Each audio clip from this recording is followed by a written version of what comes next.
Okay, so the next stage of this is to look at your lead hand, all right? And you have to have a very active jab. You have to use this hand for several things. So this is one thing that changes. Since my right side is so close to his left side, our jabs tend to clash.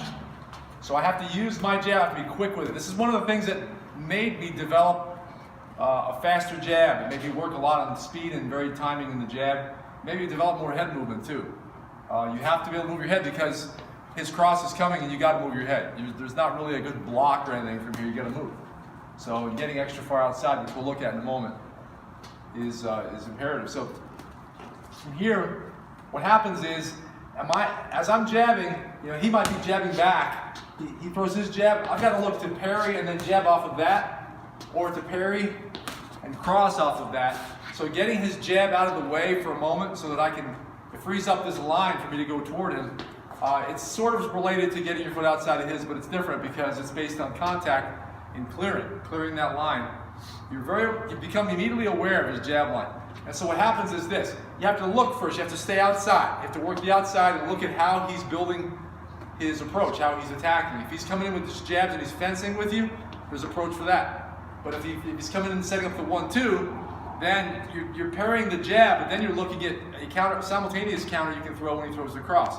And here's the big revelation, is that wide hook can beat a cross in opposite stances, all right? But everything we're doing here, opposite stances, is much more timing and speed dependent. Everything you're doing depends a lot more on timing and speed. That's why it takes longer to develop it.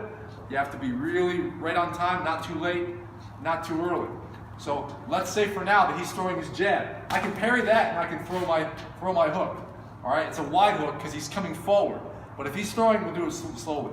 As he's coming forward with a jab to his cross, boom, I can throw a wide hook as my head is moving outside of the line of his cross, okay? So you learn to develop a wide hook to catch him coming in. And you have to have good timing because he's coming right into the right spot, boom, just as you're catching him with that. And it's not the kind of punch you throw all the time, but I'm safe throwing it at that moment, all right? Because you've noticed something, that when he throws his cross, if his head keeps coming forward as he crouches to cover to throw his hook, you're going to catch him. He's going to be in your range. All right. So the first thing is, off of just his jab, one of us, let's say I was jabbing and he parries mine. I can actually hook off of that because his hand is coming down. I can catch that line open and then follow up. But I can also hook off of my parries in here, so I have to carry my hands high. Boom. All right. He's coming forward there, and I can step. I can do a stepping one. So I'm stepping with my rear foot this way. You can step across like this. Kind of driving me back unintentionally. So whenever I throw this kind of a hook off this jab, I can step this way with my rear foot, and I can throw the hook. This puts me in a different sort of lead position, what we call a false lead, with the left foot stepping out here. It gets me safely outside of this cross if he was targeting me where I was. All right, so now, again, we're agitating and finding a way past his jab. I could actually parry his jab and jab myself, okay? Or I can parry the jab, or I can move my head outside as we did before. But what you'll find is the usual direction that you're used to slipping is no longer safe because you're slipping inside directly into his cross. So whenever you slip to the outside, it forces you to have to, as a follow-up, to throw your hook. So you have to be careful about that because you better be ready to pivot out and then be able to hit with both hands again. So if you slip outside of his jab, it doesn't necessarily protect you because this side is still further back. So if he throws his jab and I slip it here, I'm still open. Yeah, there isn't much protecting me from getting hit somewhere. He can pick apart this defense. So I better be ready to pivot out and reface him. I better get all the way to the line between his feet with all targets, because now he can't throw a good cross there, and I can open up and I can move my feet. Okay, so from here again, looking at this in a sort of a simple format, off of his jab, I can parry. Go ahead and slow it down. I can parry and I can hook.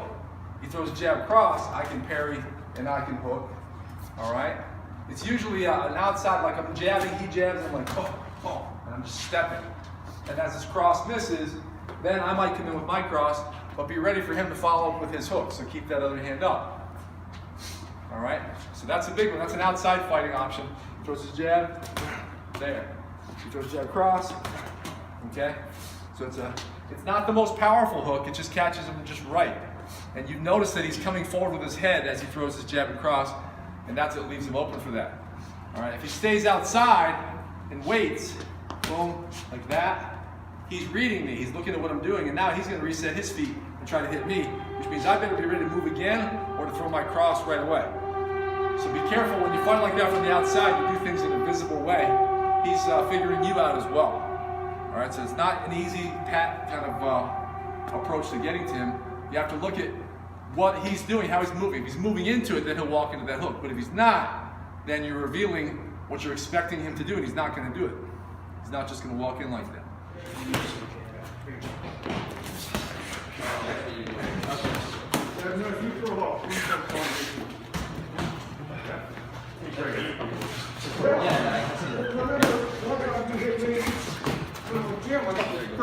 Third came in, and you're like, that's my fourth.